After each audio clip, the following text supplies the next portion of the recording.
Hey friends. Tonight, you're waking up in ancient Greece. Not the Instagrammable version with glowing sunsets and temples gleaming like overpriced Airbnb ads. No.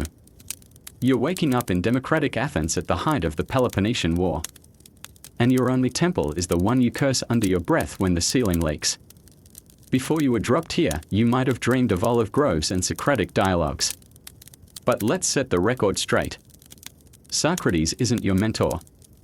He's just that barefoot creep in the agora who smells like sour figs and won't stop asking you if courage is teachable. You are not a philosopher, not a hero, and certainly not a deity's chosen vessel. You're poor. You rent space in a stone and mud house shared with two cousins, your grandmother who mutters to Hades in her sleep, and a goat with chronic flatulence. The structure leans like drunken Cyclops and is insulated with hope and discarded amphora shards. Congratulations. You're an Athenian citizen, which means you get to vote on wars you'll die in, listen to men in robes scream about tax grain ratios, and sleep on straw that's been colonized by lice, fleas, and the occasional religious beetle. You awaken not to a sunrise but to the ambient soundtrack of human suffering, chickens squawking like they've just read Euripides, your neighbor beating his carpet, or his son, it's hard to tell through the walls, and a pot clanging with what could generously be called breakfast but more honestly resembles taxidermied oatmeal. The room smells like fermented goat milk, body odor, and regret. You sit up.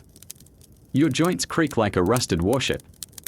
You are 26 years old, which is middle-aged in this era unless you're a Spartan, in which case you're already retired.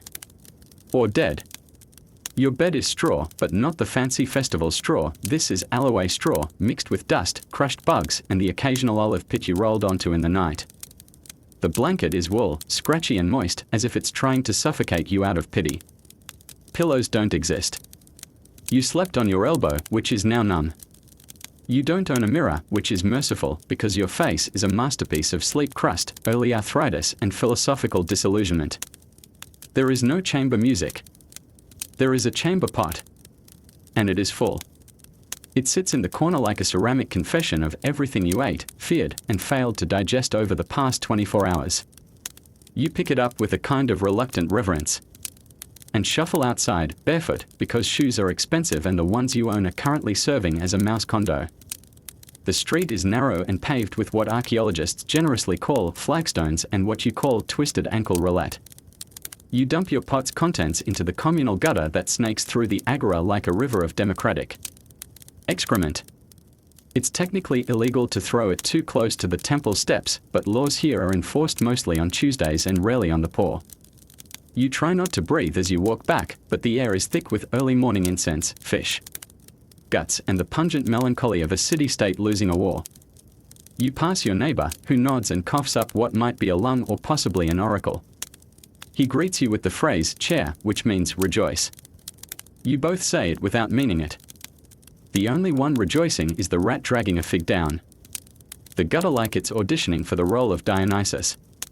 Back inside, you attempt a morning scrub. There is no soap. Soap is a barbarian invention, probably Celtic, and you're a Greek.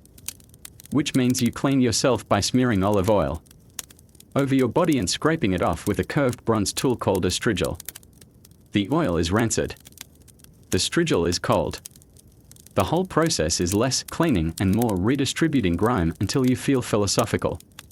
You consider bathing in the public gymnasium later, but that involves watching older men argue about metaphysics while drying their genitals in your general direction. Maybe not.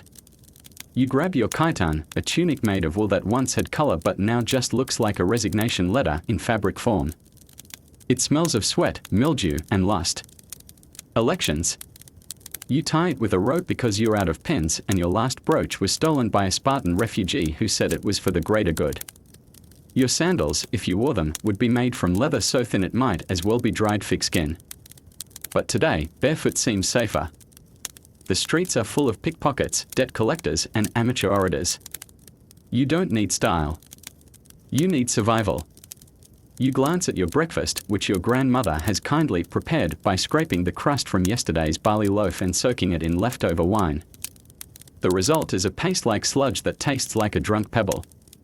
There's no fruit. Figs are out of season and olives cost more than your dignity. You chew slowly, pretending you're enjoying it, while a cockroach watches you like it's planning a hostile takeover. Wine is diluted with water because drinking it straight is considered uncivilized. Unfortunately, the water is from the public cistern, which means it's flavored with algae, bacteria, and the occasional democratic tadpole. You drink it anyway. It's that or dehydration. Your stomach gurgles in protest, and you mentally draft a prayer to Asclepius, god of medicine, whom you can't afford to visit but might bribe with a goat spleen later. You sit near the doorway to catch the breeze, which smells slightly less offensive than the room. Outside, the sun rises over the Acropolis, gilding the temples in light that feels wasted on your district. Pigeons coo in broken Doric, children chase a half-dead cat, and somewhere, a sophist is yelling about virtue. You take a deep breath and prepare to go to the agora, where you'll pretend to have a job while avoiding eye contact with your creditors. This is your life. You're a citizen of the greatest city in the Greek world. You have freedom, a voice in the assembly, and the right to be conscripted into a war you don't understand. You are not a hero. You are not a god. You are a man with one tunic, a half-digested breakfast, and an itchy rash that might be metaphorical. Welcome to Athens. Welcome to hell with marble columns. Now that you've swallowed your barley glue and washed it down with half-fermented puddle juice, it's time to face the second trial of the day, excretion. Because in Athens, 430 BCE, your digestive system is not just a biological function, it's a public event, a philosophical dilemma, and a test of your core beliefs in sanitation, privacy, and the god's sense of humor. First, let's clarify. There are no private toilets. That wooden seat you imagined. Fiction. No seat, no flush, no walls, not even the illusion of modesty. Your house, humble as it is, doesn't have plumbing unless you count the cracks in the floor that let the rats commute more efficiently. What you do have is a chamber pot, which is less a piece of furniture and more a clay bucket with abandonment issues. It has been used by you, your siblings, your grandmother, and occasionally the goat, who doesn't fully understand boundaries. This morning, it's already full. You consider waiting, but there are no bathroom breaks in ancient Athens. There's just holding it until your bowels negotiate a treaty with your soul. So you pick up the pot, careful not to slosh its contents like Dionysus on a bender, and shuffle outside. The streets are narrow, the cobbles uneven, and the gutter is the only running water in the district, and it's not even running. It's crawling. A sticky blend of last night's wine vomit, sacrificial animal runoff, fish heads, fig rinds, and the liquid ambitions of your fellow citizens. You aim for the curb and dump the pot with the precision of a tragic chorus. It splashes like justice, loud, indiscriminate, and mostly downhill. Somewhere a dog barks. Somewhere else, a man curses in Ionic Greek, probably because he stepped in someone's democracy. There are laws against dumping waste directly into the street, but laws in Athens are more like Socratic questions, debated endlessly and ignored when inconvenient. If you're caught, you might be fined 2 drachmas. If you're poor, that's 2 days' wages. If you're clever, you blame it on a Spartan. They'll believe it. Everyone always blames the Spartans. There is a public latrine, of course, technically. A few stone benches with holes cut into them, arranged over a shared trench. But calling it public is misleading. It's an open-air amphitheater of shame. No walls. No doors. Just men of all ages, crouched in philosophical silence, broken only by grunts, gossip, and the wet testimony of boiled legumes. You once tried using it, once. You made the mistake of sitting beside an amateur poet who recited an elegy about intestinal suffering while you tried not to make eye contact with the philosopher opposite you whose eyes said ethics, but whose hands were clearly scratching at something uncued. The smell was aggressive. Not just the smell of human waste, but the smell of civic failure. It rises from the trench like a misty indictment of Athenian greatness. You would have preferred death in a Spartan phalanx. At least there, you bleed with dignity. Here, you sit on a cold stone and pray your neighbor doesn't want to discuss Aristotle's views on digestion. There is no toilet paper. The Greeks haven't invented it, and even if they had, you couldn't afford it. Instead, you use a pessoi, smooth, flat pottery shards reused endlessly and stored in a communal jar like cookies for nihilists. You're supposed to clean them between uses, but nobody does. You pick one up, still warm, and just know, that it's been inside a man who thinks abstaining from garlic makes him spiritually superior. You wipe once, twice, and wish you were never born. If you're lucky, there's a sponge on a stick, the Greek version of high-end hygiene. It's shared, soaked in vinegar, and used by every man in the city who's ever uttered the phrase, "The unexamined life is not worth living," while scratching his hemorrhoids. The vinegar is supposed to disinfect. It doesn't. It just adds tang to the tragedy. After wiping, you toss the shard back into the jar and rinse your hand, yes, one hand, in the basin nearby. The water is brown, lukewarm, and swirling with God's only know what. You don't question it. You just pray that Apollo isn't watching. If you're feeling particularly holy, you offer a libation to Cloacina, goddess of sewers. No one remembers her rites, so you improvise by whispering an apology to the nearest puddle and stepping carefully over a dead pigeon. You head back home. Slightly lighter, emotionally heavier, and spiritually compromised. Your chiton now carries the scent of communal remorse, your hands feel haunted, and your sandals, if you're wearing any, squish. Back in your neighborhood, the waste flows freely through alleys. Children leap over streams of urine like it's a game. Vendors hawk fish next to latrine runoff, and dogs sniff at sacred piles like they are decoding oracles. You pass a priest of Hephaestus, robes pristine, who steps delicately over the same gutter you just christened.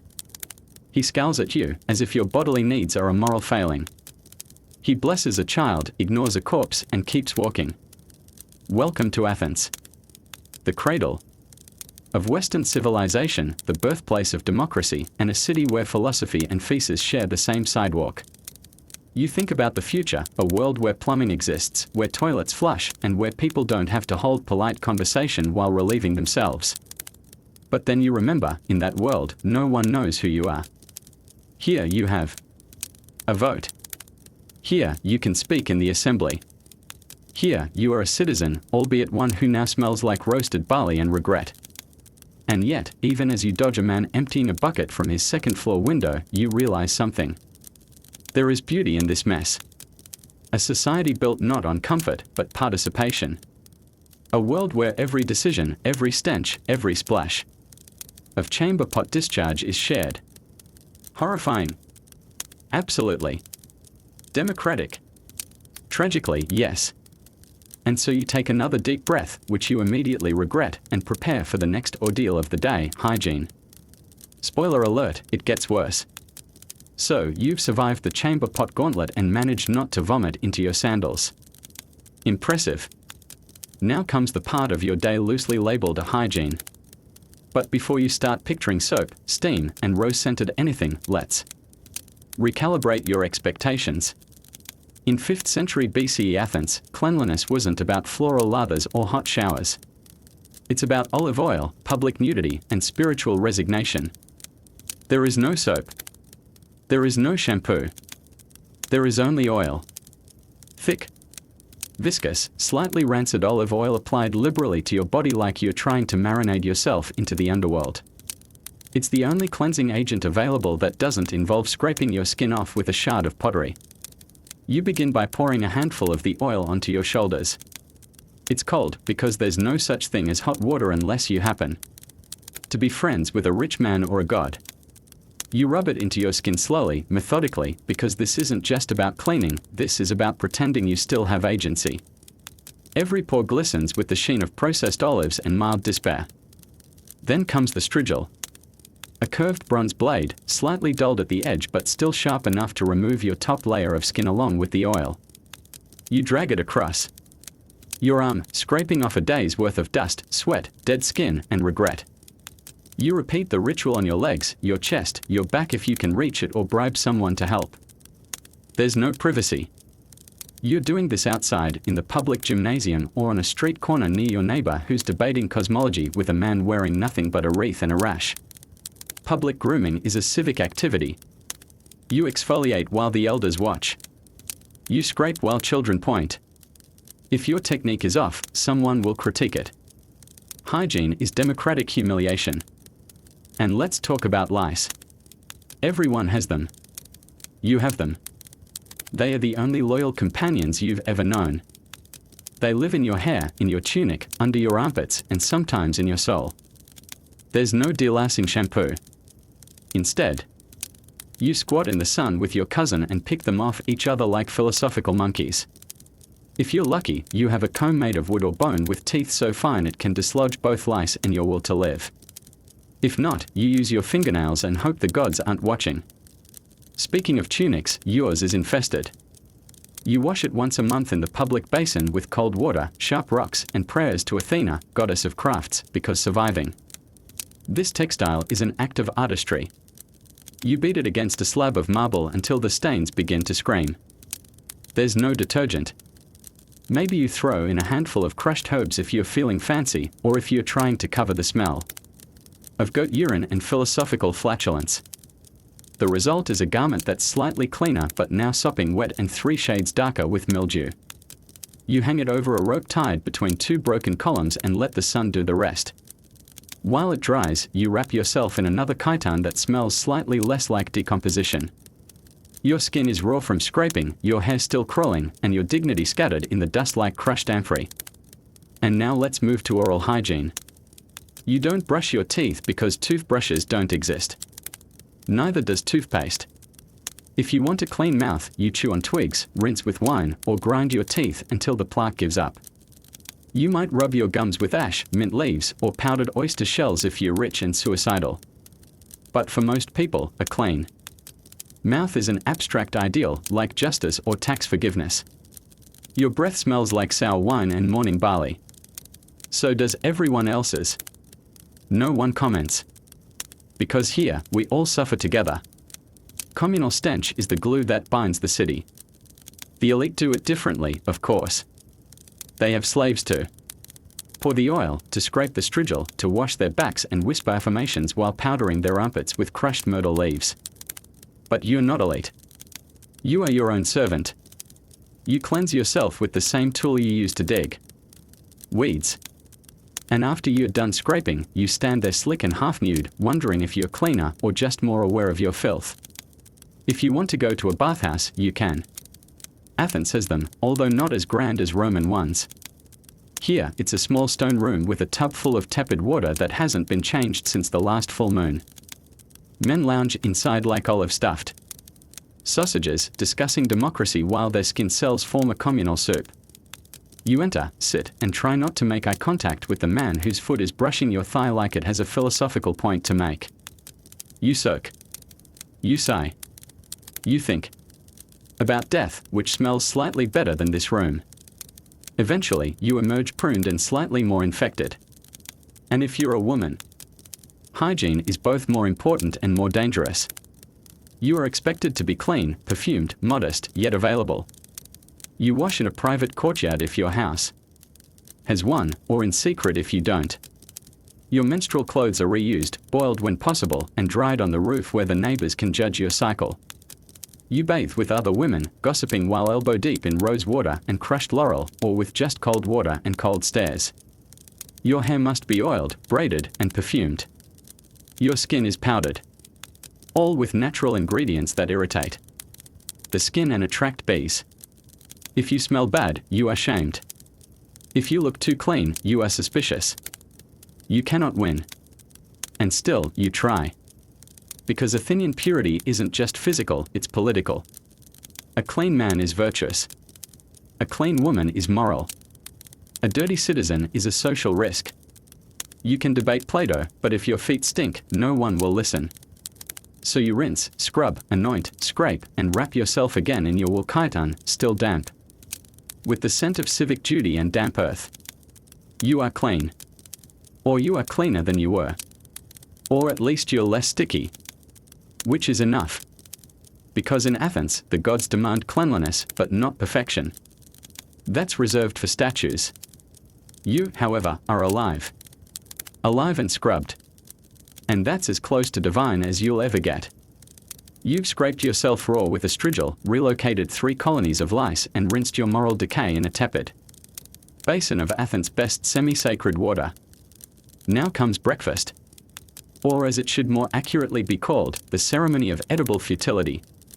Because in 5th century BCE Athens, breakfast isn't a meal, it's an insult wrapped in barley and fermented. Indignation. You sit on a low stool if your family owns one, or you crouch on the packed earth like a thinking goat. The kitchen, such as it is, consists of a clay hearth, a pile of wood that crackles with the enthusiasm of a dying oracle, and a small ceramic pot that has seen things it will never unsee. There's no fire yet. You blow on the embers like you're trying to resuscitate a philosophical debate, coaxing them back into flame with your morning breath that smells like a hungover figure. Eventually, you get something resembling heat. Your grandmother hands you the rations, a chunk of barley bread, hard enough to be classified as geological evidence, and a ladle of kykeon, a viscous gruel of water, barley meal, and perhaps, if the gods pity you, a sliver of wild herb or a trace of cheese so old it might qualify for priesthood. The bread is called maza, and it is both the cornerstone of Athenian survival and a reliable dental hazard. Made from barley flour ground in a stone mill, it contains just enough rock dust to ensure your molars wear down like ancient gravestones. You gnaw. It resists. You chew with your back teeth, the ones not already ruined by your childhood encounter with a pebble-stuffed pomegranate. There's no butter. No jam. Certainly no eggs or sliced fruit. Olive oil, if you're lucky, adds a slick, bitter glaze to the whole ordeal, like dressing sadness in a toga. There is no sugar. Sugar hasn't reached Greece yet, and even if it had, no one would waste it on breakfast for peasants. Sweetness is for the gods, for weddings, and for the honey cakes you might see once a year if someone nearby dies or gets married, or both. You sip the kykeon. It's warm. It's wet. It's barely food. It has the texture of wet clay and the flavor of diluted regret. Sometimes it's laced with pennyroyal or mint if someone in the house thinks medicinal thoughts might disguise the taste. Spoiler, they don't. The beverage option is wine. Always wine. But not the wine you're romanticizing. This is watered down, sour, gritty, sometimes flavored with resin or herbs to keep the bacteria at bay or to mask the fact that the amphora has been reused more times than your underwear. Straight wine is for barbarians. Athenians, civilized as they are, believe in moderation through dilution. Which means your morning buzz is more of a mild cerebral tingle, just enough to make you forget that you've just swallowed a bug with your barley and that your stool is giving you splinters. Water, on its own, is not an option. Not here. Not unless you enjoy rolling the dice with dysentery before noon. The cistern water is suspect, the well is questionable, and the stream flowing past the agora is carrying so much waste it could vote. So you drink wine, not for pleasure, but for survival. Children drink it too. There are no juice boxes. Just half-fermented grape product in tiny clay cups that crack if you look at them wrong. If your household is particularly successful this week, say, you sold a basket of olives, or your cousin wasn't arrested for public blasphemy, there might be a few olives, or a date or two. These are precious. You eat them slowly, reverently, like they are the last known memories of joy. The olive is brined, bitter, and wrinkled like a philosopher's forehead, and the pit is huge. You suck the flesh off it with care, then flick it toward the goat, who sniffs and ignores it. Even he has standards. If you're rich, again, you're not, but hypothetically you'd have access to wheat bread, honey, sheep's cheese, maybe dried figs or nuts. Your breakfast would be served by a slave while you reclined on a cushioned bench and listened to the morning's political gossip. But you are not rich. You are chewing bark-flavored bread while the neighbor's child throws up into a jar because she drank from the wrong puddle. And still, you eat. Because you must. Because breakfast, while cruel, is necessary. You need strength. Not just to walk the 6 miles to your work site or the agora or the gymnasium, but to survive the emotional trauma of living in a society that invented both tragedy and democracy and thought breakfast should be a punishment for existing. You finish your barley. You wipe your hands on your kykeon, which already smells like everything you've done for the past 5 days. There is no napkin. There is no dignity. There's only a faint crunch from your back teeth that suggests your enamel is nearing retirement. And as you sit there, digesting a bowl of wet democracy, you listen. Outside, Athens wakes. The marketplace murmurs. A fish seller argues with a politician about tax levies and squid freshness.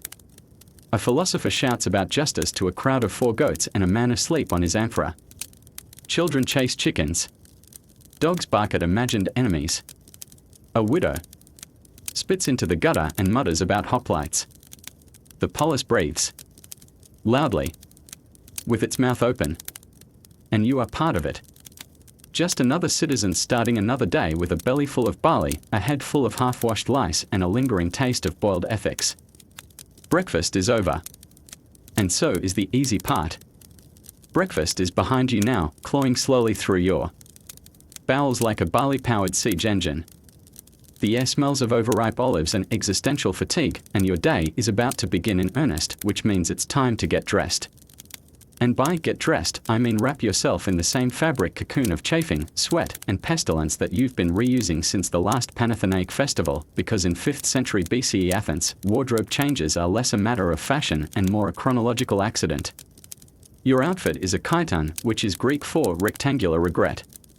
It's a single piece of cloth, usually made of undyed wool or, if you're lucky, linen, which is lighter but also more expensive and reserved for people who have names that start with Euro dash and end with crates. Wool is the standard for the average Athenian citizen. Not soft, luxurious sheep wool, no. This is scratchy, raw, and processed by someone who absolutely hated their hands.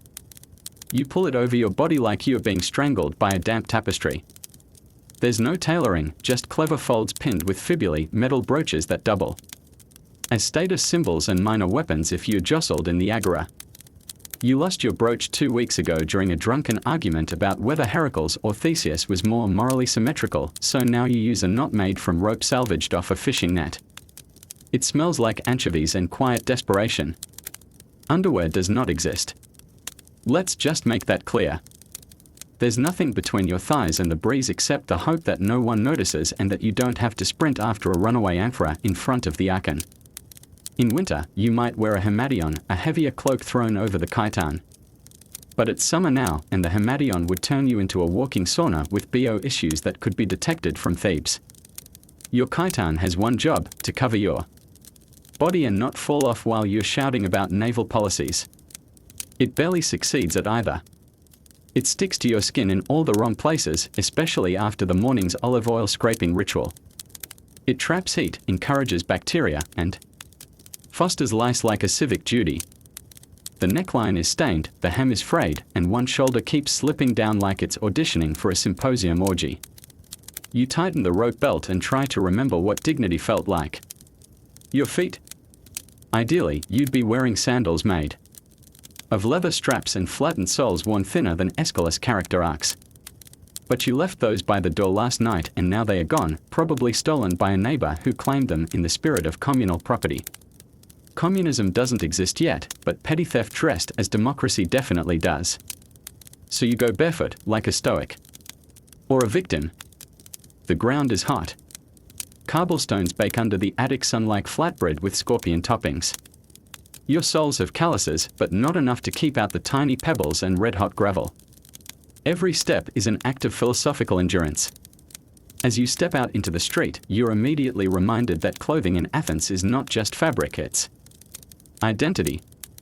The drape, the length, the quality of weave, even the smell, all of it announces your class before you even speak. A long, finely pleated linen chiton says, "My father owns land and I eat lentils with honey." Your chiton says, "I haven't slept indoors in 2 nights and my blanket ran away." Women's clothing. Equally unforgiving. A peplos or chiton for the lower classes, pinned at the shoulders and belted at the waist, layered for modesty and functionality. If you're a woman, your garment must be loose enough to work in but tight enough to keep you modest, a term interpreted differently by every man in the marketplace. Your fabric options are limited. Linen if you're family. Deals in textiles, wool if they don't. Color is rare. White is the default, beige is the compromise, and brown is the eventuality. Fancy dyes like purple or saffron are reserved for weddings, funerals, and state-sponsored peacocking. The wealthiest citizens might afford imported silk, but that's as likely for you as finding a hygienic passoi. Children run around in miniature. Versions of adult garments, sometimes with nothing but a belt or a tunic so short it qualifies as a suggestion. Infants are swaddled in cloth that hasn't been washed since last Dionysia. You pass a man in an exomus and ankle-length chiton. Pinned only at one shoulder, the fashion of craftsmen and workers who need mobility. You nod to him. He nods back. You are both sweating, both flammable, both pretending this is normal. Fabric maintenance. Forget about it. Washing clothes means hauling them to the public fountain or bathing them in the same basin where your neighbors. Dog just gave birth. There's no soap, just ash or lye or crushed reeds if you're being fancy. You scrub garments on stone until your knuckles bleed, then hang them in the sun to dry alongside strips of goat meat and tax notices. The result is stiff, sun-bleached clothing that crackles when you move, smells like boiled leather, and feels like wrapping yourself in a socially sanctioned rash. And in case you thought any of this would make you look Greek in the sculptural sense, allow me to remind you that those statues are lies. They are idealized representations of deified abs, not reflections of actual humans. You don't have a six-pack.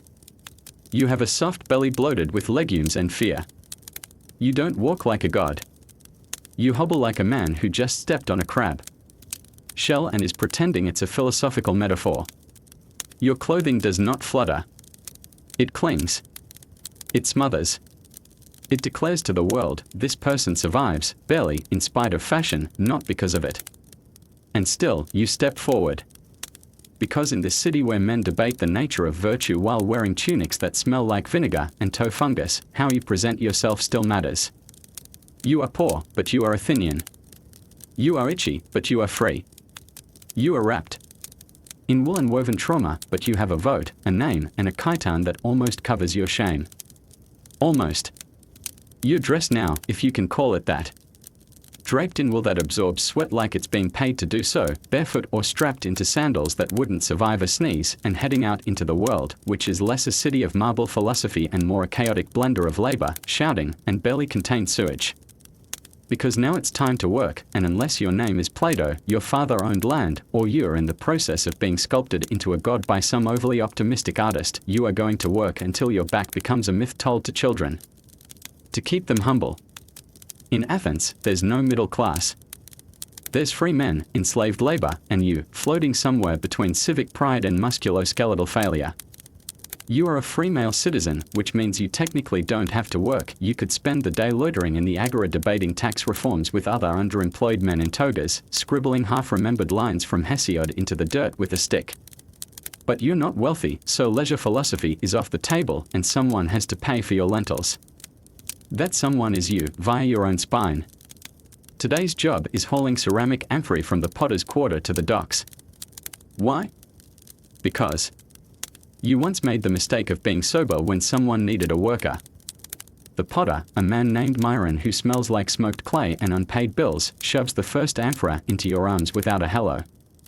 It's big, bulbous, and heavy enough to rupture a small philosophy department. You carry it across uneven streets, dodging donkeys, sacred chickens, and men who are definitely not working and definitely judging you. If you're not carrying pottery, maybe you're helping build a new stoa, a public colonnade to house more civic discussions about how great Athens is while underpaid workers sweat blood into the foundation. There are no cranes, no safety regulations, no gloves. Just rope, wood scaffolding, and the vague hope that if you fall, someone will at least say, he died for architecture. The tools are primitive. You're using a bronze chisel that's blunter than your cousin's political opinions, a hammer made of splintered wood, and a lever system that relies more on shouting than physics. Your hands blister. Your knees ache. You are 27, but your joints speak the dialect of an 80-year-old Delian League veteran. If you work with livestock, you're up before dawn, herding goats with a stick and a scowl, watching them nibble at things that definitely aren't food. One of them is probably sick. You're not a vet. You're not even sure the gods of health care about goats. But you mutter a prayer to Pan anyway, just in case divine intervention extends to hoof rot. And what about if you're a craftsman? That's not better. Maybe you're a cobbler, shaping sandals for men who will use them to march into the next war with Sparta. Or a bronze worker inhaling enough fumes to make you see visions of Zeus doing cartwheels. Competition is fierce, prices are low, and if one patrician decides he doesn't like the way you looked at his slave, your business could be over by sunset. Maybe you've trained as a scribe or tutor. You get to teach spoiled aristocratic children how to write Homeric Greek while they pelt you with olive pits and ask if Athena had abs. You nod, grit your teeth, and correct their meter. If you're a woman, and yes, women work, regardless of what poets like to pretend, your labor is constant, invisible, and essential. You're grinding grain between two stones until your arms feel like broken oars. You're weaving wool into garments no one will thank you for, tending to toddlers who throw up chickpea mash on your only tunic. Fetching water from a well that requires a 3-mile hike and a prayer to avoid being groped by a neighbor with opinions about Hera. You do all this and then help your husband with the olive harvest. You're not lazy. You're just structurally doomed.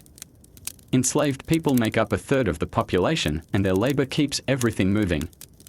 They dig, clean, cook, haul, build, row, mine silver in Laurie's death caves, and die quietly because their suffering is written off as normal. By men who believe liberty is a birthright but only for people who know the correct dialect. You, blessed as you are with freedom, get to work slightly fewer hours for slightly less punishment and the occasional vote in an assembly run by men who own entire hills. Midday hits and the sun scorches the back of your neck like Apollo is trying to erase you. You haven't eaten since that barley and bug festival called breakfast, and your stomach now hums the tragic chorus of Feed Me or Fall. There's no lunch break. If you're lucky, you brought some dry figs and a crust of bread from home. You sit on a pile of cracked tiles, chew, and try not to think about the wine stain in the shape of a sphinx on your chiton. Water. Sure, if you trust the communal cistern and don't mind the taste of frog. You guzzle what you can, pray it doesn't kill you, and get back to it. There's no such thing as calling in sick. No PDO. No retirement. The closest you get to workers' rights is the idea that if you drop dead in public, someone might drag your body out of the sun. If you're a medic, a resident foreigner, you're stuck in a legal limbo of taxation and exclusion. You work hard, pay more, and can't even own land. Your taxes fund temples you're not allowed to pray in properly. Your children will grow up with perfect Attic accents and still be told they aren't real Athenians. And still, you work. Because starving is worse. Your sandals rub blisters into your heels. Your chiton now clings with sweat, sagging in ways that suggest both exhaustion and existential rot. Your hands are streaked with grime, your neck with sunburn, and your teeth with barley paste from 4 hours ago. And when the sun finally dips low and the shadows stretch long across the forum, you pack up your tools, shoulder your pain, and shuffle home. No one thanks you. The polis does not notice. The potter might nod. Maybe. If he's in a good mood. You're not praised. You're not rewarded. You're just allowed to stop. For now. But congratulations. You've survived another Athenian workday where the glory of democracy is built atop the cracked backs of men who can't afford to be philosophical about it. You've survived breakfast, bathing, barley, and a full day's labor that feels like it lasted several generations. Now, as you trudge through the winding stone arteries of Athens, crusted in sweat and regret, it becomes impossible to ignore the constant, unblinking eye above, the sun, the one true tyrant of Attica. In 5th century BCE Greece, there was no concept of weather as a casual small-talk topic. Weather is divine punishment. Weather is a celestial power play enacted daily by gods who hate you and want you to exfoliate via sunstroke. You live in a Mediterranean climate, which the travel scrolls will one day romanticize as mild. What they fail to mention is that this mildness includes brutal summers, dry winds that flay the skin, and sun exposure so relentless it feels personal. There is no shade in Athens. Trees exist, but they are sacred, guarded, or chopped down centuries ago to make triremes that sank somewhere near Samos. Columns are tall, yes, but unless you're worshipping in the erect heion or squatting beneath a wealthy man's portico. The marble doesn't offer shade, it just reflects more heat back at your face like a smug architectural mirror. The sun here isn't soft. It isn't warm. It bakes. It sears. It drills down from Mount Olympus with the precision of an angry Helios driving his flaming chariot over your scalp for the 9th consecutive hour. There's no sunscreen. That's not a joke. It doesn't exist. Olive oil, which you use for cleaning, cooking, lighting, and bartering, is sometimes rubbed on the skin to prevent burning, but what it actually does is turn you into a mobile roast. You glisten like a honey-glazed goat, and then you sizzle. Your chiton clings to your back, soaked with sweat and dreams deferred. Its wool fibers scratch your sun-reddened skin, trapping every speck of dust and amplifying your misery with every step. Sandals offer no protection. They are flat, open, and fashioned from leather so thin a beetle could chew through them before you make it to the agora. The soles wear out fast and the straps dig trenches into your ankles. The ground beneath you radiates heat like a furnace floor. Even the air is hot.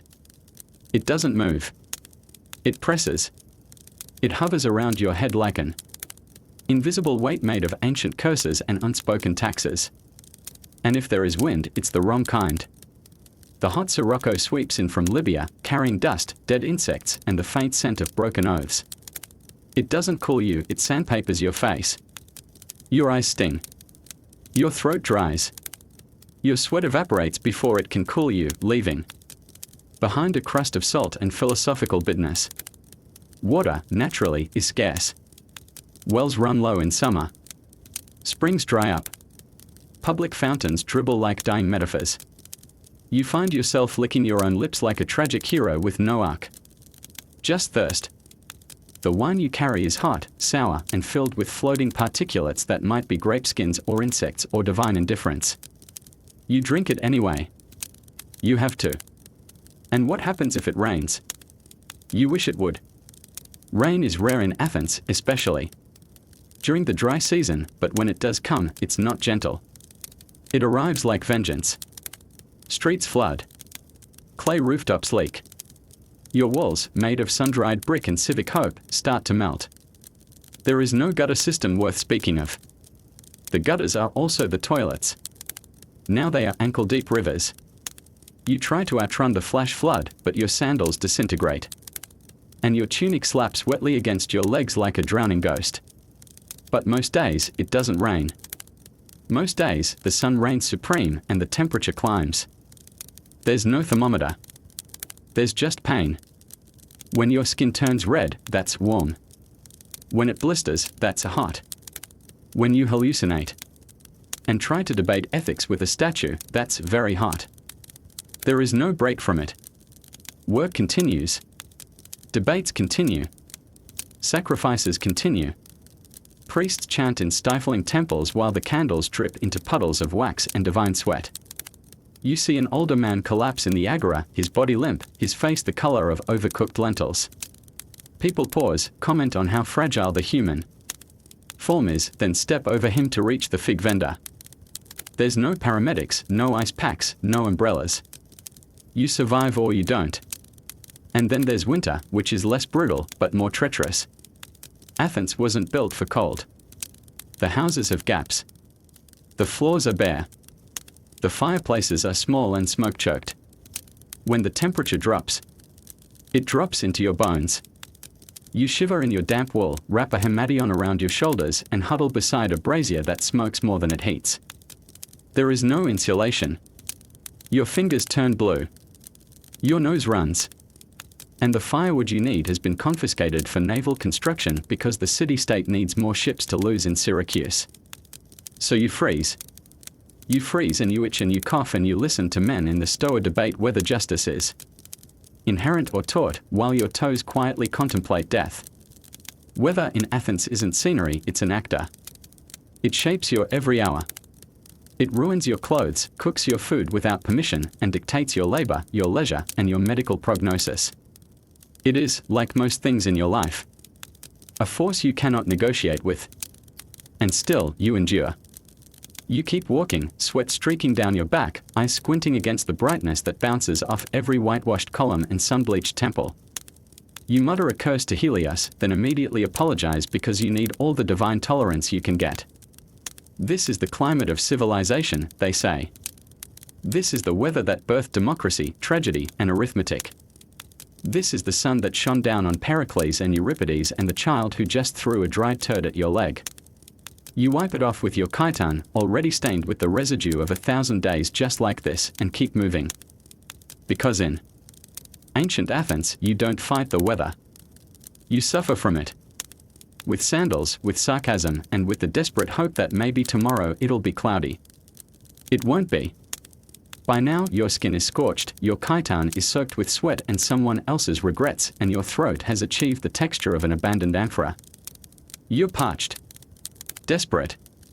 The kind of thirst that could make you consider licking the condensation off a temple column or squeezing your own tunic for moisture if it wouldn't just yield fermented wool juice and the tears of 1,000 crushed lice. You need water. Real, clean, drinkable water. But in 5th century BCE Athens, that concept is somewhere between myth and cruel irony. Start with the wells. Every neighborhood has one, or at least, claims to. These are deep stone shafts lined with dry stacked rocks and community secrets, and they are supposed to be managed by the state, by which I mean whichever disinterested citizen got bribed the least during the last amphora counting election. The water is hauled up by pulley systems involving ropes that fray, buckets that leak, and children who never lift straight with their knees. You queue in the early morning, before the sun turns the city into a terracotta kiln, jostling with other residents who are your clay jug like it owes them money. You wait. And you wait. And when your turn finally arrives, the water you receive is lukewarm, slightly green, and suspiciously chewy. You squint inside the bucket. Is that a tadpole? A worm? The ghost of failed sanitation? Who knows? There's no microscope. There's just your tongue, your instincts, and the vague hope that Apollo doesn't have a vendetta against your lower intestine. Wells are unpredictable. Some are dry half the year, some are contaminated by nearby cemeteries or conveniently located sacrificial altars. There's no filtration system unless you count letting the clay settle and drinking from the top layer, which occasionally works and occasionally results in a week-long appointment with dysentery, also known as the cleanse of the gods. And then there are the cisterns, communal stone basins meant to collect rainwater during the wet season, which sounds idyllic until you realize that rain is seasonal, cisterns are uncovered, and birds are the original public urination offenders. You peer into the basin. There's a film. A bug struggles across the surface. The reflection stares back at you, haunted and flaky-lipped, like you've seen too much, and you have. You have tasted Athens water, and it has made you question every decision, every prayer, every public works project your city has ever commissioned. You dip your cup anyway, because the alternative is passing out in the agora and being dragged to the temple of Asclepius, where the priests will rub moldy bread on your forehead and ask if you've sinned against plumbing. So you drink. Small sips. Cautious gulps. You tell yourself you're building immunity. You tell yourself you're stronger than parasites. You tell yourself the gods won't smite you today. And then you chase it with wine. Because everyone drinks wine. Children. Elders. Women. Slaves. Philosophers. Especially philosophers. The wine is not vintage. It is not delicate. It is not aged in oak barrels with notes of plum and justice. It is barely fermented grape sludge diluted with whatever water source seems least haunted that week. You pour 3 parts water, 1 part wine, maybe some herbs or resin if you're feeling fancy, and you pray the dilution drowns the bacteria and not your dignity. The resin helps. It coats the inside of your mouth with a bitter tang that reminds you of funerals and unpaid debts. But at least it burns slightly less going down. Straight wine is frowned upon. It's barbaric. It's Spartan. And in Athens, being Spartan is slightly worse than being struck by lightning while stealing from a temple. Moderation is the law, literally. Get caught drunk in public without a symposium as an excuse and you could be fined, shamed, or declared unfit to vote on military policy. But even diluted wine isn't hydrated. It's a survival theater. It keeps you from dying of thirst by killing your liver slowly instead. Sometimes you flavor it with seawater because salt is both a preservative and a reminder that the universe hates you. Other times, you boil it, strain it, or mix it with honey, which masks the taste of rot and adds the subtle sweetness of dental decay. Then there's the public fountains, the nymphia. These are funded by wealthy citizens seeking eternal bragging. Rites in the form of spouts shaped like lions, gods, or hybrid monsters that vomit water into cracked basins. You approach one with reverence. It's flowing. Barely. You cup your hands. The water smells slightly better than the well, which is to say it only makes you question your faith, not your ancestry. You rinse your face. A child splashes you. You contemplate whether murder counts as a civic offense if the victim is under 10 and clearly a future oligarch. The rich don't suffer water issues. Their homes have private courtyards with their own cisterns, sometimes even indoor basins. Piped in with terracotta tubes that leak only if the gods are angry, which they usually are. Wealthy homes have slaves to fetch, filter, and even flavor water. They bathe in it, waste it, and write poems about it. You get 5 gulps and a prayer. Baths. Rare. If you find a bathhouse, it's a stone chamber with a large tub, maybe 2 if you're lucky, filled with murky, shed water. You submerge carefully, trying not to swallow anything. Someone sneezes nearby. You leave immediately. You scrub yourself with sand afterward, just in case. Occasionally, the priestesses of Athena organize water purification rituals.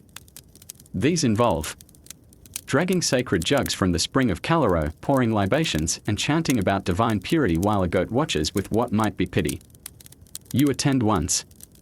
The water tastes marginally better. Or maybe that's just the placebo effect mixed with heat stroke. You don't care. You pocket a small pebble from the ritual site, convinced it might keep cholera away. It doesn't. But it makes a good worry stone. So here you are, parched again, lips cracked, tongue dry, eyeing the nearest fountain like a starving man eyes an unattended basket of figures. You approach, dip your cup, squint into the light, and take another sip of Athens' finest municipal roulette. It goes down. You wait. No cramps. Not yet. You exhale. You've won this round. Tomorrow, who knows? Maybe the well will be dry. Maybe the cistern will have frogs. Maybe the fountain will cough up something ancient and angry. But for now, you're hydrated. Sort of. You wipe your mouth with the back of your chiton, now streaked with wine, sweat, and something you refuse to identify. You feel slightly more alive. Slightly more human. Slightly less like a raisin cursed by Poseidon. Water in ancient Athens isn't a right. It's a wager.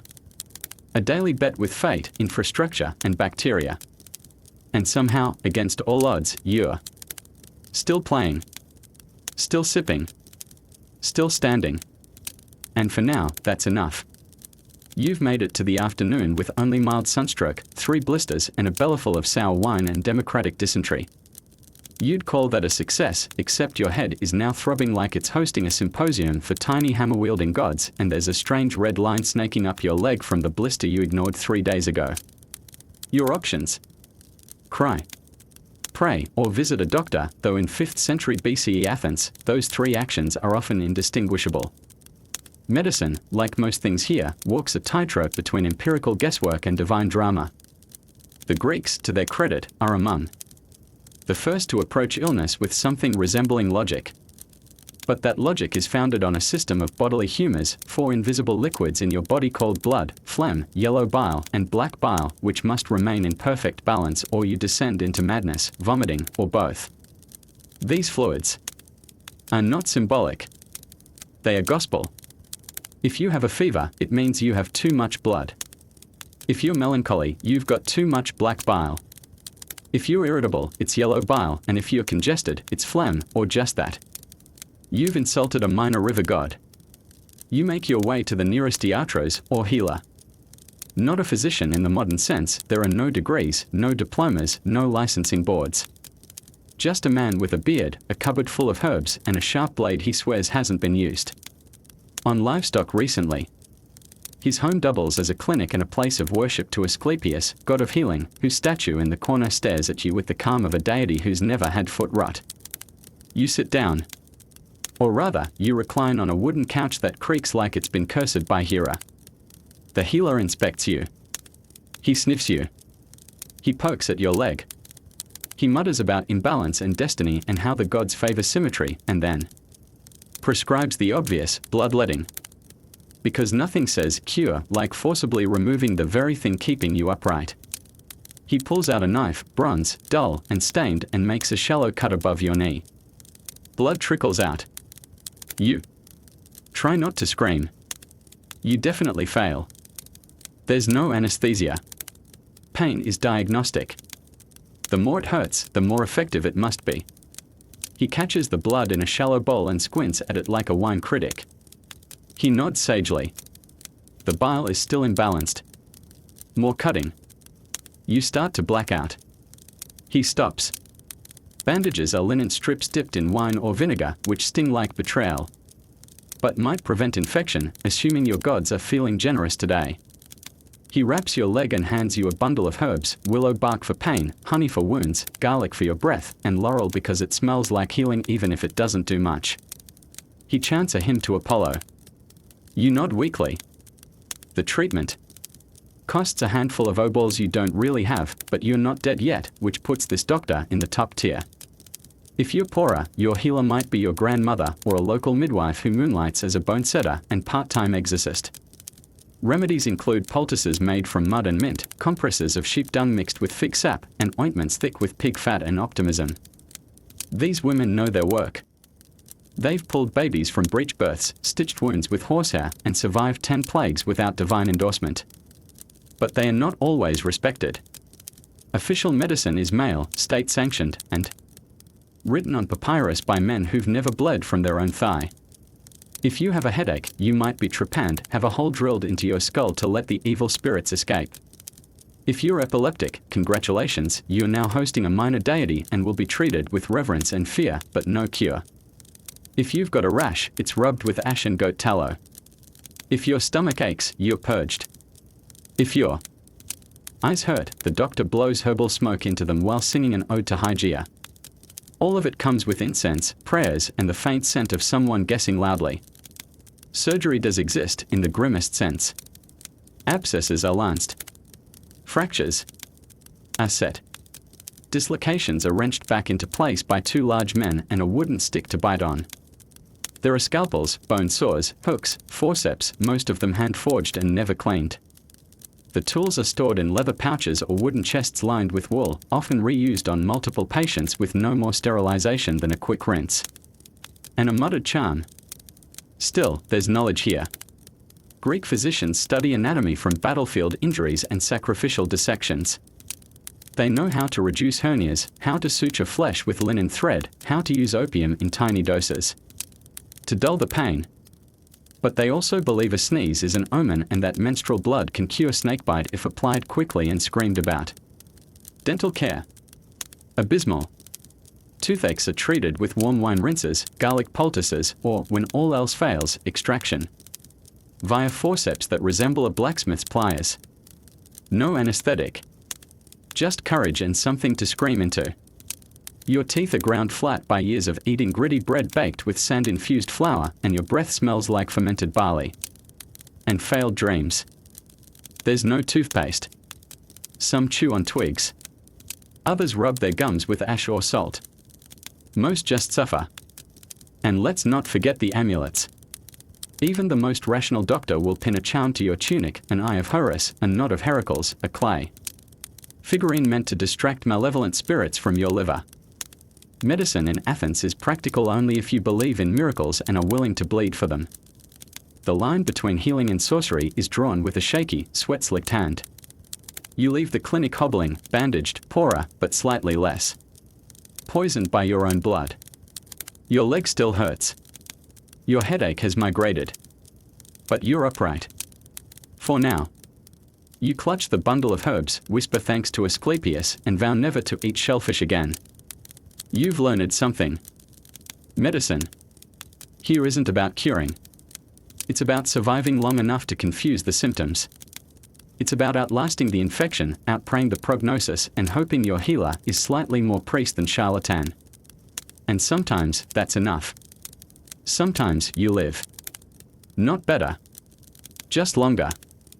And in ancient Athens, that's practically divine. The sun has begun to droop behind the Acropolis like it's ashamed of what it's witnessed. You've labored, bled, scraped, limped, and swallowed water that legally qualifies as a threat. Now, as the market stalls close and the goat herds shuffle home smelling like their own politics, it's time for the one thing you've looked forward to all day, dinner. A warm meal. A moment of comfort. Nourishment. Except, of course, you live in ancient Athens, which means what you're about to eat isn't so much a meal as a test of your psychological endurance. Dinner here is not a grand affair unless you are rich, connected, or being honored by someone who wants your vote in the assembly. There are no courses, no desserts, and no one's lighting candles for ambience unless they are also trying to keep the rats from joining. For you, the humble working-class Athenian, dinner is prepared on a hearth the size of a lyre case using firewood that you may or may not have legally acquired. The kitchen, if you can call it that, is a corner of your home that smells of onions, old clay, and the quiet horror of trying to feed 6 people on 1 cup of lentils. Your grandmother is already there, stirring a pot with the resigned authority of a woman who's outlived 4 wars and 1 plague and still never got to taste saffron. The contents of the pot are thick and greyish. This is opsin, the Greek concept of a side dish, although it's rarely a side and barely a dish. Tonight, it's a lentil stew, which sounds nutritious until you consider that the lentils were grown in soil depleted by overfarming, boiled in water so questionable it should have stood trial, and seasoned with wild herbs your cousin insists are edible because the goat hasn't died yet. You grab a hunk of barley bread to dip, one of the few constants in your diet. It's rock hard by now, baked 3 days ago and stored under a cloth that was once white and is now whatever color despair is. You chew and feel the familiar crunch of embedded sand particles from the grinding process. You tell yourself it's texture. You tell yourself it's calcium. You try not to think about your dentist, because there is no dentist, just a man with tongs and no conscience. If you're lucky, someone caught a fish, probably salted and sun-dried, which means it's stiff, briny, and covered in scales that defy every attempt at removal. You tear off a strip with your teeth and try not to gag. The salt burns the ulcers in your mouth, but at least it means fewer bacteria. You wash it down with a diluted cup of wine that tastes like fermented copper and philosophy. Vegetables. Only if they are in season, which is another way of saying unlikely. You might get a boiled onion, or a leek, or some greens that resemble food if you squint. Most vegetables are stewed until they surrender all flavor, then mixed into the potion to make the lentils feel less lonely. Fruit is a luxury. Maybe a dried fig, if someone had a good day at the agora. Fresh fruit spoils too quickly and costs too much. Grapes are wine now. Apples are for offerings. Melons are for myths. And meat, oh meat. That sacred, elusive dream. You do not eat meat regularly. You do not smell it, touch it, or fantasize about it unless it's a festival, a funeral, or a friend made the poor decision of owning a very unlucky chicken. Most Athenians go months without a bite of flesh. When it is eaten, it's often from sacrifices, goats or pigs offered to the gods, their meat redistributed after the priests take the best parts. What you get is sinew, bone, and hope. Sometimes it's boiled into soup. Sometimes it's grilled until it resembles an old sandal. Always, it is a reminder that you are not at the top of any pyramid. If you're particularly unlucky tonight, dinner consists of yesterday's leftovers reheated over yesterday's coals in a pot whose bottom is slowly becoming part of the stew. The flavors mingle in a kind of democratic sludge: onions, beans, barley, bitterness, and it fills your stomach just enough to avoid collapsing. Conversation is minimal. You're tired. Everyone is. Children eat with their hands, adults with wooden spoons, and the goat occasionally licks the bowl when no one's looking. There are no plates. Just shared bowls, shared bites, shared germs. There is no privacy, no second helping, no dessert. After dinner, the pot is rinsed, barely. There's no soap, so you scrub with sand and water and pretend it's clean. Crumbs are swept up by the dog. Leftovers go to the chickens. Everyone else chews mint leaves to mask the breath of poverty. If you're a guest in someone's home and You're never a guest unless it's a calculated political maneuver. You might be treated to a symposium, a drinking party with reclining couches, music, recitations of poetry, and small snacks like olives, nuts, or honey cakes. But don't romanticize it. Those are elite affairs where men get drunk, philosophize badly, and occasionally vomit into ceramic jars shaped like gods. For most Athenians, the night meal is quick, silent, and just functional enough to carry them into the next cycle of labor. There's no tablecloth, no firelight, just smoke, stale air, and the occasional squeak of a rat too bold for its own good. And yet, somehow, this is civilization. You live in the world's most celebrated democracy. You walk among thinkers, warriors, dramatists, builders. You dine on rotten ration. You toast with grape water and chase it with flatulence. You pray to gods who never answer, and you keep eating anyway. Because you have to. Because the only thing worse than this dinner is having none at all. And as you scrape the last bit of lentil mush from the bottom of your bowl, you understand something very few scrolls ever say aloud: history is not made in marble halls or battlefields. It's made right here, in the smoke-dark kitchens of people whose names no one bothered to remember. In the half-cooked stew of daily, durable, desperate survival. You eat. You endure. You live. Barely. But you live. Dinner settles like a bronze discus in your gut, warm but unmoving, and the smoky air inside your home thickens as the oil lamp flickers with the last breath of a nearly dead wick. You stretch your legs, still sore from labor, and prepare for the most invisible, but most omnipresent, part of your day in ancient Athens, honoring the gods and dodging divine backlash with the grace of a flea-bitten sacrificial goat. Because in 5th century BCE Athens, religion wasn't a hobby. It isn't a Sunday obligation. It is the air you breathe, the reason your crops fail, the cause of your infection, the explanation for your fortune, and the sole justification your city-state. Use is to launch ships, elect generals, or execute a man for making a joke in the wrong meter. Religion isn't separate from authority, it is authority. Your city is not secular. It is a shrine with voting rights. Every public event, every festival, every law, tax, and execution is justified by the will of the gods, interpreted by priests. Oracles, and that one annoying neighbor who insists a lunar eclipse means Poseidon is mad about that time you peed near a sacred olive tree. You start the evening with a libation. It's automatic, like breathing. You pour a few drops of wine onto the ground before drinking your own diluted cup, murmuring a quick invocation to whichever deity feels least vengeful at the moment, Hestia. For the hearth, Dionysus if you're drunk, Hermes if you're lying about how much barley you stored this month.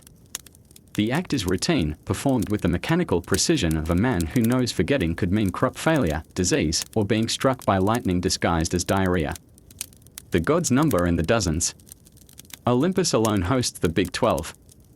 Zeus, the loudest, Hera, the angriest, Athena, the smartest, Us, the stabbiest, and so on. But that's just the top layer. You've got household deities, city protectors, river spirits, field spirits, hearth guardians, ancestral shades, and seasonal nymphs that haunt your barley if you forget to thank them before harvest. Even your doorpost is sacred. You touch it every time you leave, not because you're superstitious, but because you're terrified. Omens are everywhere. A bird flying left means disaster. A sneeze before a journey means delay. A dog howling at night might mean war, or plague, or just that your neighbor's wife has decided to curse someone again. You watch the skies more than you watch your feet. You study entrails with more rigor than you studied mathematics. When something bad happens, you don't ask who, you ask which god you forgot to flatter. Temples dominate the city's landscape, rising like stone apologies to celestial egos. The Parthenon towers over the Acropolis, its columns gleaming with tribute silver and architectural gilt. You've never been inside. That's for priests, generals, and state-sponsored tourists. But you've walked its perimeter, offered a coin, and whispered a hope. You never expect an answer. You just want to be ignored in a benevolent way. The priests are gatekeepers of ritual, clothed in white robes that smell less like sanctity and more like fermented incense and conservative dread. They chant in dialects older than your grandmother's ulcer. They slaughter animals, oxen, goats, doves, and read the livers like they are skimming gossip scrolls. If the liver is shiny, it's a good omen. If it's pale, the war is off. If it's missing entirely, someone's lying. You remember the time a priest declared a military campaign favored by the gods based on a particularly round spleen. 5,000 men died. No one blamed the priest. They blamed the general for misinterpreting the spleen. Sacrifice is the glue that holds the civic religious political machine together. You offer honey, barley, incense, or if you're really desperate, a cock, a rooster, not the euphemism. Blood is power. Blood oils the divine gears. When the polis wants to ensure victory, it spills blood. When it wants to explain failure, it blames you for not spilling enough. You participate in festivals not because you love parades or flute music, but because absence is suspicious. The Eleusinian Mysteries. You attended. You don't remember much. You drank something. You cried. You were told not to speak of it under threat of state execution. So you didn't. Even your private misfortunes, sickness, bad dreams, impotence, have religious solutions. There are amulets made of bone, clay figurines buried at crossroads, spells written backwards in pig's blood. You might visit an oracle. Like the famous Pythia at Delphi, who sits over a chasm inhaling volcanic gas and muttering cryptic advice that somehow justifies any decision you were already making. Authority. It begins and ends with religion. The laws are written in stone, yes, but they are interpreted through divine will. The assembly votes, but no decision is finalized without a sacrifice. The generals command, but only after favorable omens. If you question a priest, you're impious. If you skip a sacrifice, you're treasonous. If you complain about temple taxes, you're cursed. You don't separate church from state. You just accept that they are two robes worn by the same man, stitched with fear and the dried blood of 100 doves. The political elite claim descent from heroes and gods. Pericles himself traces his lineage to Ajax. Your landlord insists. His family has a private altar blessed by Apollo himself, though it smells more like cheap wine and mildew. Religion legitimizes power. It justifies inequality. It explains why the rich feast while you boil lentils again. The gods favor them, obviously. Their prayers are louder. Their sacrifices are fatter. The rich sin with ceremony. The poor sin with crumbs. And if there's an earthquake, a famine, or a foreign invasion, it means someone somewhere did something unholy, probably a foreigner or a playwright. You've seen a man fined for mocking the mysteries in a comedy. You've seen another exiled for questioning the gods' morals. You've seen people whisper before using the wrong word near a temple. You do not laugh at the gods. You laugh with them. Carefully. Under supervision. You end your day with a final prayer, whispered into the smoky air, addressed to no one in particular. A hedge bet. A theological shotgun blast. You asked for safety, for rest, for the absence of divine attention. You close your eyes under the gaze of household statues, each one chipped from a dropped offering or a house fire. You don't ask for blessings. Just neutrality. Because in Athens, the gods are many, loud, and easily offended. The state is their mouthpiece. The city their altar. You are the sacrifice that walks, breathes, and occasionally, if lucky, gets to sleep without hearing a goat scream in the distance. The lamps flicker, your joints groan, and dinner has either settled or begun mutating in your stomach. It's tempting to lie down, to let the soot-darkened corner of your one-room home embrace you in the mildew-scented arms of pseudo-sleep, but not yet. Not before you acknowledge the other looming deity of ancient Athens, not a god this time, but a system. A myth dressed in bureaucracy and soaked in blood, the Athenian justice system. Because here, in the cradle of democracy, law is not carved into impartial stone. It is written in charcoal on a piece of wood, debated, screamed at, misinterpreted, and then enforced by a jury of 500 sleep-deprived men who were selected at random and paid just enough to make it their part-time gig and lifelong bias. First things first, Athens has no police force. Not in the modern sense.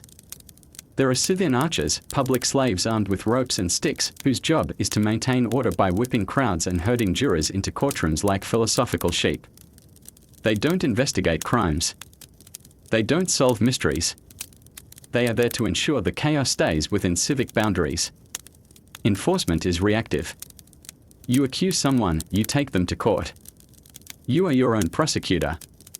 You hire no lawyer, lawyers haven't been invented yet. You write your speech, memorize it, and deliver it while hoping your voice doesn't crack under the weight of 500 eyes and 2,000 passive-aggressive interruptions. Every citizen, male, free, not a slave, not a woman, not a medic, can prosecute anyone else for almost anything. Theft, fraud, impiety, breaking contract, defaming a priest, damaging olive trees, or, this is real, throwing feces at a statue. There are no minor infractions. Everything goes to trial. You can sue someone for slandering your family. You can also be sued because your pig trampled someone's onions. If it's public property, it's a state case. If it's private, you handle it, and may the gods pity your syntax. The court is called the Dicasterion, and it meets early. Very early. Before the sun hits the temples, you're already standing in a crowded agora, gripping your tablet of arguments like it might shield you from divine wrath and public mockery.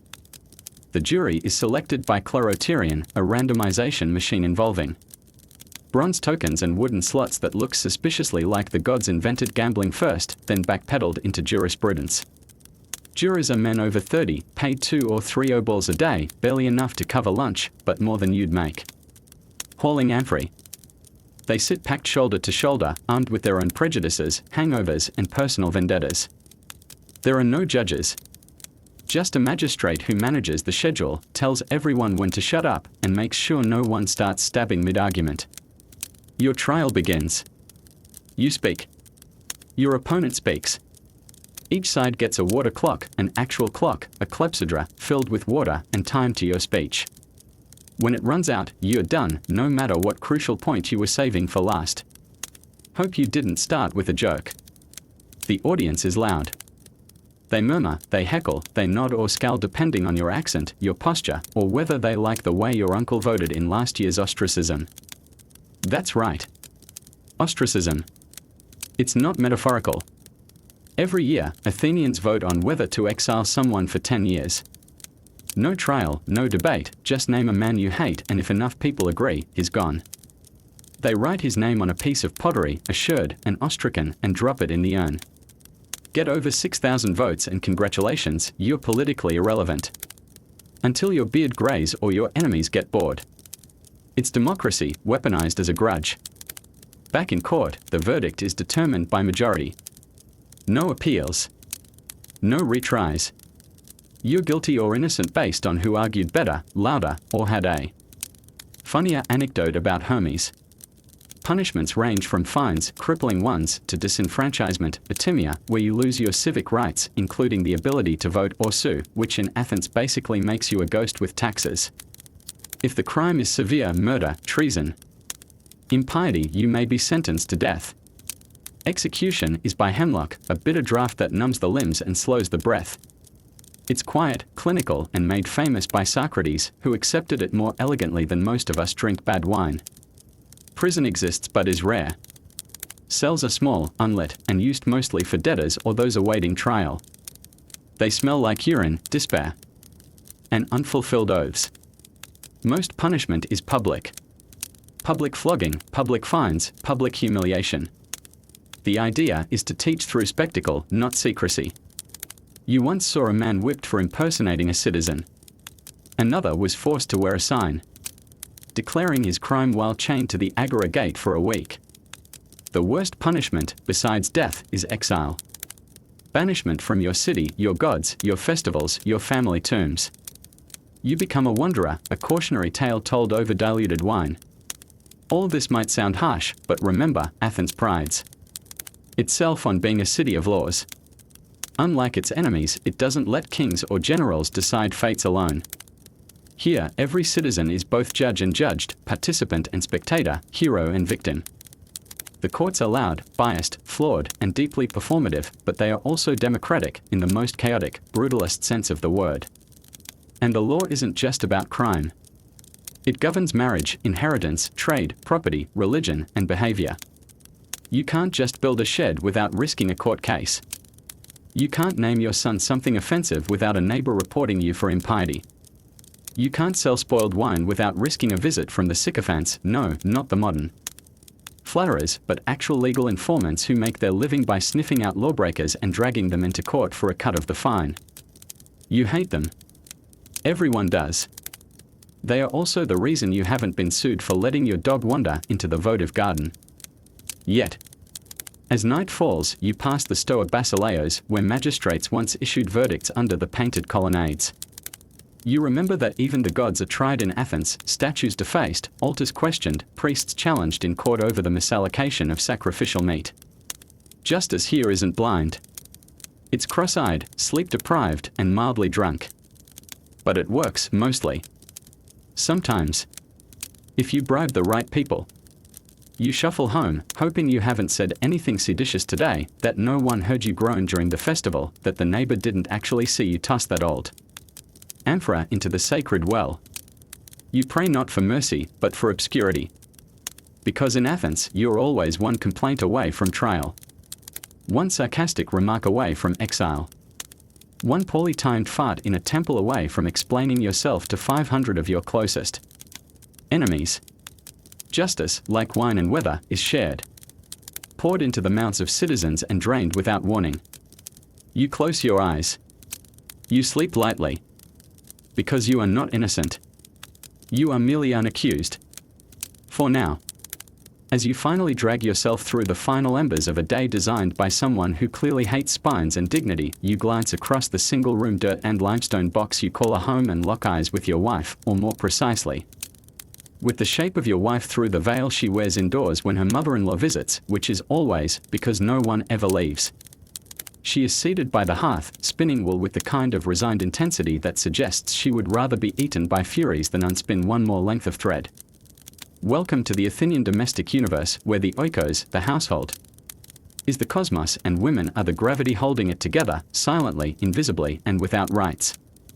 If you're a woman in ancient Athens, congratulations, your life is predetermined, legally invisible, and incredibly itchy. From the moment you are born, your value is measured in dowry weight, reproductive potential, and how quietly you can exist without incurring a man's public embarrassment. Your father owns you until he arranges your marriage, typically by the time you're 14, to a man twice your age who treats you with the tender civility reserved for livestock he has to pay taxes on. The marriage ceremony is elaborate. Not for you, of course, but for the guests, who drink, dance, and debate whether or not your uterus will produce hoplite sons or useless daughters destined to bleed dowries from the family chest like a leaky amphora. You are veiled, transported from one household to another like cargo blessed by Athena, and upon arrival, you are expected to manage the household, an empire of linen, lentils, and endless childbirth. You do not vote. You do not sue. You do not attend the assembly. You do not speak in public unless the house is on fire or your husband is being accused of incest. You are legally barred from owning property unless you have no male relatives, in which case you are heiress and might be forced to marry your uncle. Your name is rarely spoken in public. It is considered vulgar for a man to mention his wife's name aloud, as if the sound of chloris might summon scandal or remind someone that women breathe. You stay inside. Literally. Your space is the gynoeceum, the back rooms of the house where no guest should ever see you, where you cook, weave, nurse children, and age quietly while men argue about democracy 20 feet away. If you must leave for water, for childbirth, for a funeral, you wear a cloak, veil, and the expression of someone who's just remembered that aphorism about how women should be heard neither in the Agora nor in history. Your entire existence is domestic labor and reproductive roulette. You spin wool for tunics, cloaks, funeral wrappings, bridal sashes, and temple offerings. It's not symbolic work.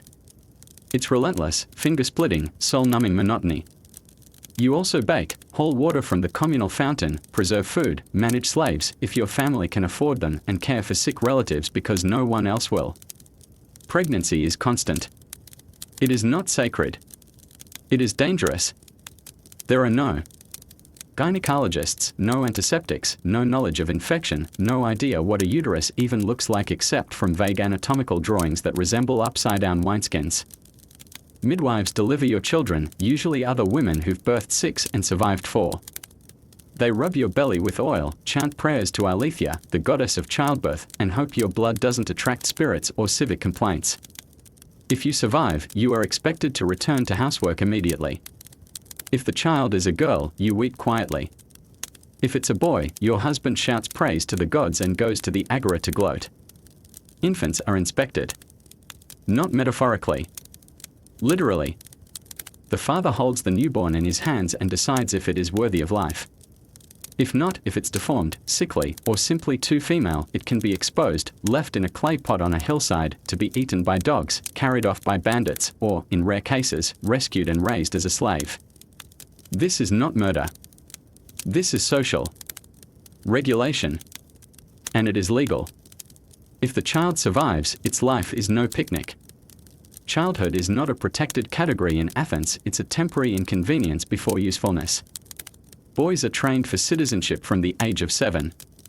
If you're a boy, you go to school, assuming your father can pay a private tutor, and you learn Homer, rhetoric, math, and how to argue about morality while scratching your lice-infested scalp. You play with toy chariots and wooden swords. You recite poetry you don't understand.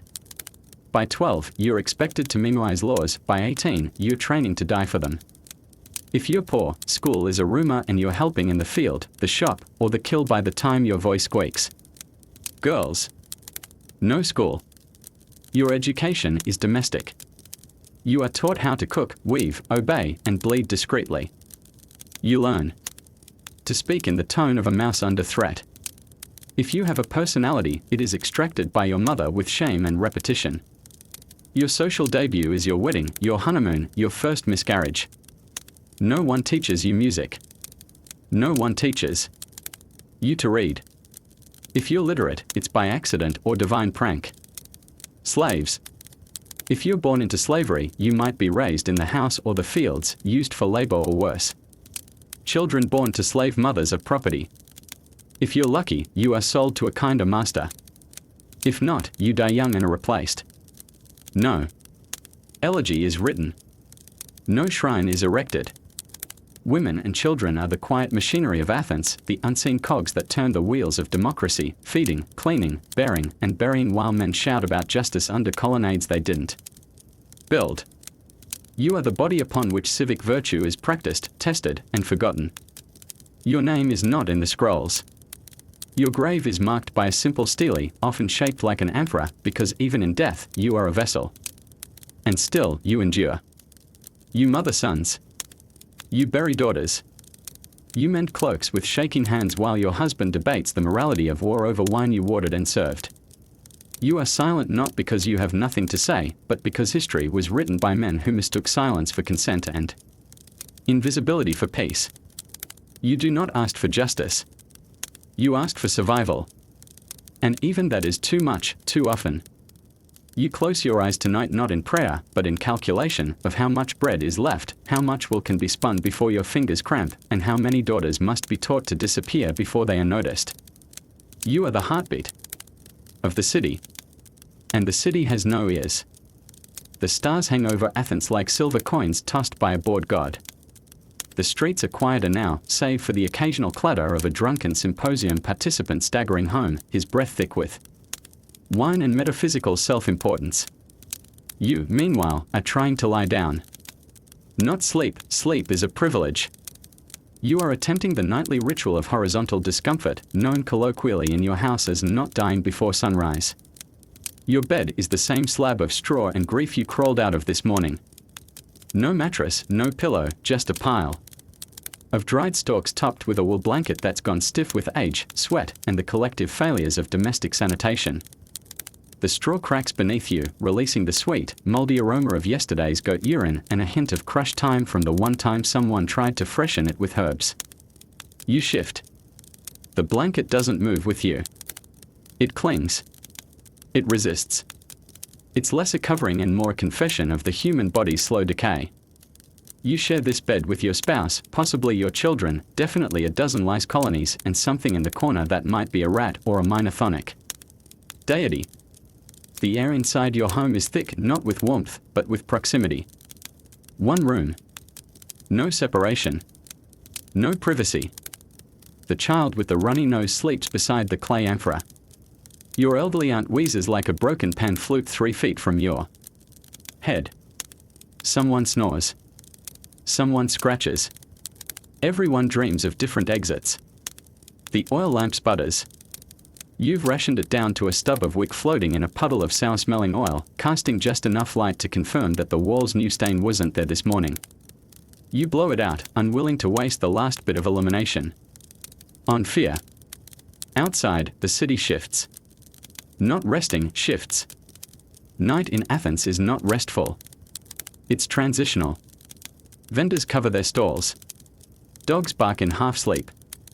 The occasional patrol of Scythian archers trudges by, muttering in a language no one in the neighborhood speaks but everyone fears. They are not protecting anyone, they are reminding you that civic order still has a leash, even if it's fraying. You try to find a comfortable position, but the human body wasn't designed for this combination of straw, stone, and existential disappointment. Your back throbs. Your legs cramp. Your stomach growls with the echo of lentils and questionable fish. You scratch your ankle. It bleeds. You scratch again. The lice bite back. In the darkness, your thoughts turn philosophical. Not in the fun way, not in the Pythagorean, let's debate ethics over fishcakes way. This is the kind of philosophy born from fatigue and chronic itching. You wonder if the gods sleep. You wonder if they snore. You wonder if Athena, goddess of wisdom, has any advice for a man who can't feel his own foot because his child fell asleep on it. You whisper a half-prayer. Not to any particular deity, just a broadcast signal of human desperation. Something between please let me sleep and please don't let my roof cave in again. You shift again. The blanket pulls the lice with it. They adapt faster than your immune system. You think about the plague, no, not the metaphorical one. The real one. The one that just a few years ago turned the city into a mass grave with columns. Bodies burned in ditches. Priests refused to enter homes. The air thickened with the smell of rot and the wails of people whose prayers went unanswered. You survived. You're not sure how. But you remember lying awake, just like this, counting coughs and wondering which one meant it was your turn. Athens was never built to be quiet. Even now, there's movement. Somewhere a neighbor argues softly about grain, about debt, about whether or not that sneeze was a divine omen or just bad air. Somewhere else, a baby cries. The sound travels through the thin walls like a political rumor. You close your eyes and try to conjure sleep. Not dreams. Dreams are dangerous. The gods speak in dreams. Heroes too. So do dead relatives. And if you say the wrong thing in one, if you forget to offer the right sacrifice the next morning, you might find your olive press leaking blood or your goats refusing to milk. You don't need dreams. You need silence. You need stillness. You get neither. The floor is cold. The straw pokes. The air doesn't move. Your wife shifts beside you, her breath shallow, her body curled inward like a question mark. You haven't spoken in hours. Not out of anger, out of exhaustion. Words require intention. Tonight you only have instinct. She scratches her scalp. A louse jumps. You feel it land on your thigh. You give up. You sit up, stretch your back until it pops like a poorly fired pot, and gaze into the dark. No clocks. No calendars. Just the soft glow of the moon through the window slit, enough to see that the rat is back. You name him Aristophanes. He's eating something that used to be bread. You wonder if he dreams. Eventually, your body pulls you down again, gravity stronger than reason. You lie back. The straw sighs. You wrap yourself in the stench of your own resilience. You doze, briefly. Not deeply. Just enough to miss the moment your child coughs into your ear. You wake. You curse. Quietly. The gods might be listening. Tomorrow, you'll wake up with the sun again. Or with the goat. Or with the neighbors. Rooster that thinks 3 a.m. is an acceptable time to scream at creation. You'll rise sore, hungry, itchy, and older. You'll drink wine for hydration, scrape oil off your body like a ritual of shared delusion, eat a crust of salted grain paste, and begin again. But for now, you close your eyes. Again. Still. Always. Because in Athens, sleep is not peace. It's preparation. And you never know what the polis or the gods will demand when the sun returns. So you've survived your day in ancient Athens, barefoot. Barley fed, scraped raw by a strigil, and spiritually assaulted by public toilets, aggressive philosophers, and the ever-looming threat of civic participation. You've voted on wars you don't understand, dodged tax collectors with moral superiority complexes, and listened to men in robes shout about metaphysics while scratching inappropriately. Your tunic still smells like goat breath and broken dreams, and your biggest accomplishment was not stepping directly into democracy's flowing gutter. But hey, you're free. Free to suffer, to starve, to argue about the virtue of olives. You're not a god. You're not even particularly clean. But you're alive, and in Athens, that counts for something. Because in this cradle of Western civilization, where brilliance and back pain go hand in hand, life isn't about comfort. It's about participation, resilience, and accepting that the same city that gave birth to philosophy also gave you communal hygiene and barley-flavored regret. So the next time someone romanticizes the glory of ancient Greece, remind them, glory had lice. And it probably voted for the wrong candidate. Sleep tight, citizen. Tomorrow, you get to do it all again, assuming you don't die from a fig pit or a poorly phrased rhetorical question.